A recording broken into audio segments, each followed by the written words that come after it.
The envelope was already sitting on the passenger seat when I pulled into my parents' driveway, and I remember thinking, just for a second, that maybe this time would be different. It wasn't. My brother answered the door before I even knocked. He looked at me the way you look at someone who shows up to the wrong party. Not angry, just inconvenienced. "We weren't expecting you," he said. Behind him, I could see the dining room. The long table my grandmother bought at an estate sale 30 years ago. The one with the chip on the left corner that nobody ever fixed. Candles lit. The good plates out. My sister-in-law was already seated laughing at something my dad had said. My aunt was pouring wine. There was a chair at the end. My chair, the one I'd sat in every Christmas, every Easter, every birthday dinner since I was old enough to reach the table. And it was gone. They'd pulled it away and put a plant there instead. A plant. I stood at the door holding a dish I'd spent 3 hours making that morning. A butternut squash gratin. My grandmother's recipe, the one she taught me specifically because she said I had the best hands for layering, and my brother looked at the dish and then back at me and said, "You should probably go." I drove to the end of the street and parked. I sat in the car for a long time. The dish was warm on my lap, and then it wasn't. I watched the lights in my parents' house. I could see my dad's silhouette through the dining room window lifting a glass. I could hear, faintly, the sound of laughter. I want to be honest about this part, because I think people skip over it in stories like this. They jump straight to the revenge, the triumph, the moment everything turned around. But before all of that, there was just me, alone in a car on a November night, trying to figure out how a family dinner could happen without me in it, and why nobody thought to call. I should back up. My name is Cora. I'm 31 years old. Until about 14 months ago, I worked as a financial analyst at a mid-sized wealth management firm. The kind of place where you know everyone by their coffee order and the senior partners all have fishing photos on their walls. I was good at my job.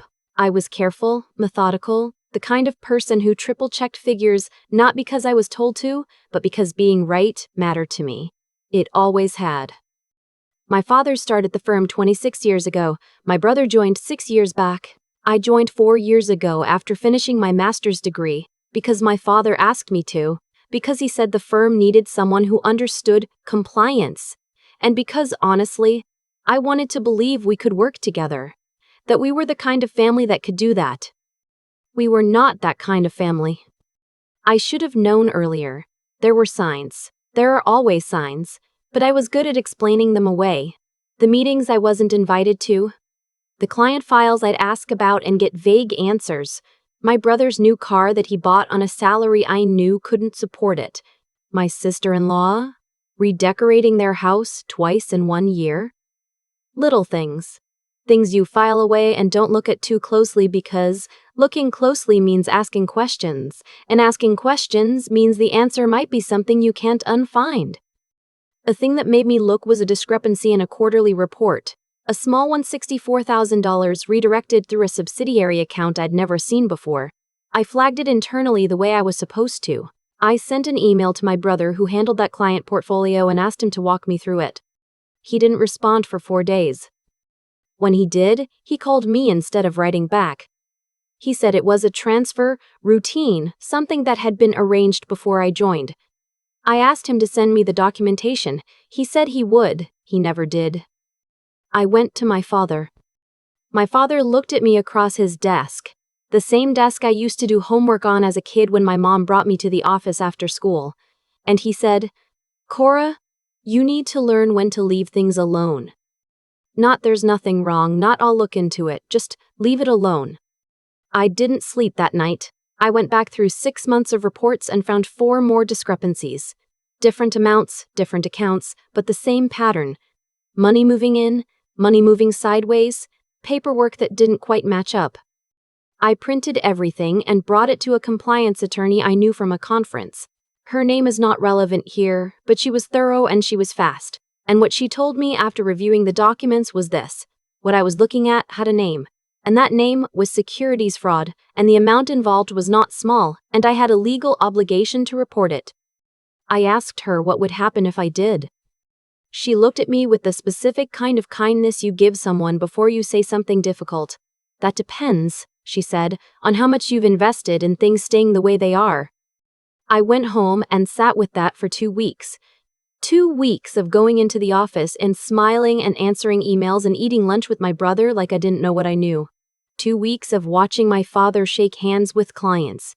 Good people, people who trusted him, and feeling something in my chest that I can only describe as a steady unraveling. I submitted the report to the SEC on a Tuesday afternoon in October. By Thursday, I was called into my father's office. My brother was there. My sister-in-law, who had no formal role at the firm, was also there, which told me everything I needed to know about how much they'd kept her in the loop.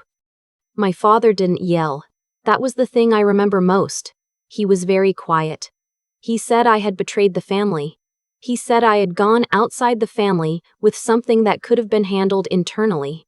He said I had chosen strangers over blood, and that he wasn't sure he could forgive that. I said, the clients are the strangers you're stealing from. I cleaned out my office that afternoon. 3 weeks later was the Christmas party. Not Christmas itself, we have a family dinner in late December that we've always called the Christmas party even though it's technically a week before. It's the big one. The one with the extended family, the cousins, the neighbors, my parents have known for 30 years. The one where my grandmother always made her rum cake and my aunt played piano and everyone stayed too late. I assumed I wasn't invited. I'd been assuming that since October. But then my mother called. She called on a Tuesday, which she never does. She's a Sunday caller, always. And she said she wanted me to know the party was on the 21st, and that she hoped I would come. Her voice was careful, the way voices get when someone has been coached on what to say. But she said it. She said she hoped I would come, and I told myself that maybe this was the beginning of something softening. I made the butternut squash gratin, my grandmother's recipe. I wrapped it in foil and drove 40 minutes in the dark. My brother answered the door. After he told me I should probably go, I sat in the car at the end of the street and I thought about calling someone. My college roommate. My compliance attorney. I thought about calling my grandmother, who was inside that house right now and didn't know any of this. Or maybe she did. I didn't know anymore what anyone knew. What I did instead was pull out my phone and call the one person who had been waiting for me to call since October. His name is Special Agent Whitmore. He'd reached out to me 3 weeks after I submitted the report because the SEC had referred the case. He'd been careful and professional, and he told me at the end of our first meeting that if anything happened, anything that felt like pressure or retaliation, I should call him immediately. Getting turned away from Christmas dinner by your own brother while your family ate inside probably counted as pressure. I told him what had happened. He was quiet for a moment and then he said, "Are you okay?" I said I was fine. He said, "I want you to know, the case has moved forward significantly in the last few weeks. I wasn't able to tell you before, but given what you just told me, I think you should know." I gripped the steering wheel. He said my father and brother had been formally notified of the investigation 10 days ago. He said the subsidiary accounts I'd flagged were part of a larger pattern going back almost 4 years. He said the total figure under investigation was just over $2 million, spread across 11 client accounts, mostly retirees. Retirees, people who had trusted my father with their savings. People who had shaken his hand at Christmas parties and called him by his first name and believed, completely, that he was keeping their future safe. I sat in the dark outside my parents' house and I listened to Special Agent Whitmore tell me this, and I felt something strange happen in my chest. Not satisfaction, not anger. Something quieter than both. Something like, oh, so that's what it was. The next few weeks moved quickly. The formal charges came in January. My father and brother were charged with securities fraud and wire fraud. My sister-in-law, it turned out, had been actively involved in moving the money. She was charged as well. The firm was placed under regulatory oversight. The clients were notified. A restitution process was initiated. I know this because Special Agent Whitmore kept me informed when he could. and because it was in the news, and because my aunt, the one who'd been pouring wine at the Christmas party I wasn't invited to, called me in February and left a voicemail that I've listened to more times than I should admit. She said she hadn't known. She said she was sorry. She said she'd always loved me and that she was ashamed of herself for being in that house the night my brother turned me away at the door. She said she'd raised her voice when she found out, and that it hadn't gone over well. She said my grandmother wanted to talk to me. I called my grandmother the next morning. She's 82 years old and she has a landline, and she answered on the second ring. She said, "I've been waiting." I don't know if she meant waiting that morning or waiting longer than that. I didn't ask. We talked for an hour and 20 minutes.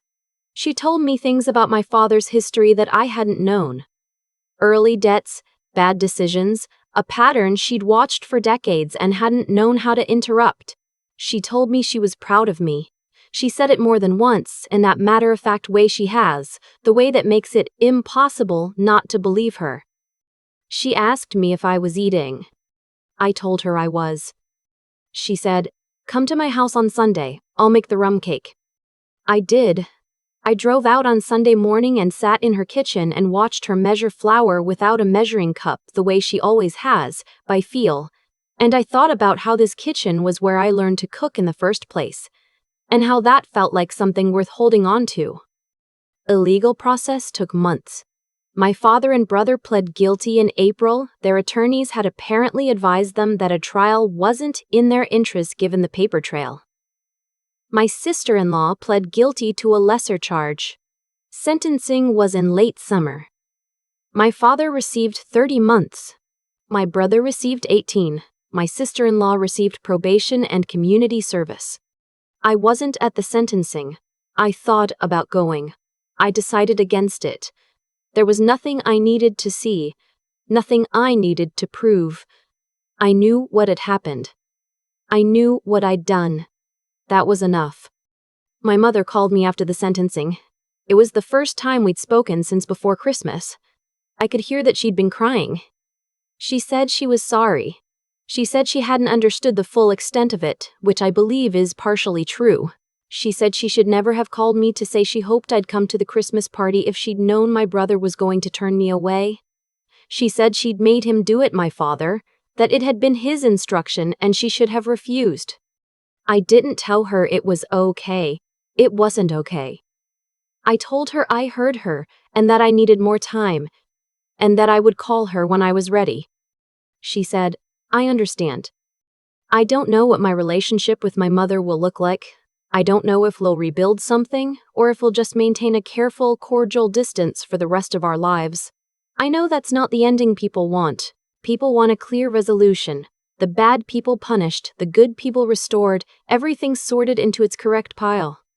But this is what actually happened. My brother is serving 18 months. My father is serving 30. The clients are being made whole, slowly, through the restitution process. My grandmother makes rum cake on Sundays and I show up and we talk about everything and nothing, and she still doesn't use a measuring cup. My aunt and I have coffee once a month.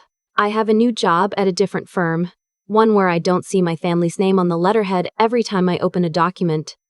And the chair at the end of the table, the one they moved to put a plant there. I think about it sometimes. Not with bitterness, more like clarity. They moved a chair and put a plant in its place, and they thought that was enough to make me disappear. They didn't understand that I had already decided, long before I showed up with that dish, long before I sat in the car in the dark, long before I picked up the phone to call the one person who needed to hear from me. They didn't understand that I wasn't someone who disappears. I drove home that Christmas night and I ate the butternut squash gratin alone at my kitchen counter, still in my coat, and it was the best thing I'd tasted in months. Not because it was my grandmother's recipe, not because I'd made it well, but because I ate it without performing anything for anyone, without watching someone else's face to see if it was good enough, without waiting to be told I was welcome. I was in my own kitchen, eating food I made, and that was enough. For that night, it was enough. A year later, I hosted Christmas dinner. My grandmother came, my aunt came. Two friends I've had since college who have never once made me feel like a guest in a room I wasn't supposed to be in. We used a folding table because I don't have a dining room big enough, and we covered it with a tablecloth my grandmother brought from her house, and it was loud and warm and exactly as long as people wanted it to be. Nobody moved my chair. There's a version of the story where I stay quiet, where I take the $64,000 I found in that report and I file it somewhere in the back of my mind, and I learn, like my father told me, to leave things alone. I've thought about that version a lot. It would have been easier, at least for a while. I would have kept my job. I would have kept my seat at the table. I would have eaten Christmas dinner with my family and smiled at the right moments and driven home pretending I didn't know what I knew. But I did know, and that's the thing about knowing something. You can't unknow it. You can delay it, bury it, dress it up as pragmatism or loyalty or family first. But it stays there. And eventually, you have to decide what kind of person you're going to be when no one is watching and there's no easy answer. I think about my grandmother measuring flour without a measuring cup. She doesn't measure because she doesn't need to anymore. She's made the recipe enough times that the knowledge is in her hands. That's what I keep coming back to. The way integrity works the same way. You don't decide to do the right thing in a single dramatic moment. You do it in small decisions, over and over, until it becomes the way your hands move, until it stops feeling like a choice and starts feeling like who you are. What my father and brother built was the opposite of that. They built something that looked solid from the outside, a successful firm, a respected name, a family that showed up to the same dinners every year, and underneath it was a decision they'd made and remade for 4 years to take money from people who trusted them. That's not one bad moment. That's a pattern. That's who they chose to become, quietly, over time. And the consequences came the same way, not in a single crash, but steadily. An analyst who triple-checked figures because being right mattered to her. A compliance attorney who reviewed documents on a Thursday afternoon. A federal agent who answered his phone on Christmas night. Every honest action I took, even when I was sitting alone in a car in the dark eating butternut squash gratin by myself, was a link in a chain that held. I didn't need to be clever to get through this. I needed to be clear-headed enough to see what was actually in front of me, honest enough to name it, and stubborn enough to keep going after my family decided I was the problem. Those 3 things carried me further than any strategy could have. The clients got their money back. Not all of it, not immediately, but the process started. 11 families who'd handed their savings to a man they trusted. That matters more to me than anything else about this story. My grandmother's kitchen smells like butter and cinnamon on Sunday mornings. I know that now in a way I didn't before, because I almost let myself be talked out of ever going back there. I'm glad I didn't. Some things you only get by refusing to disappear.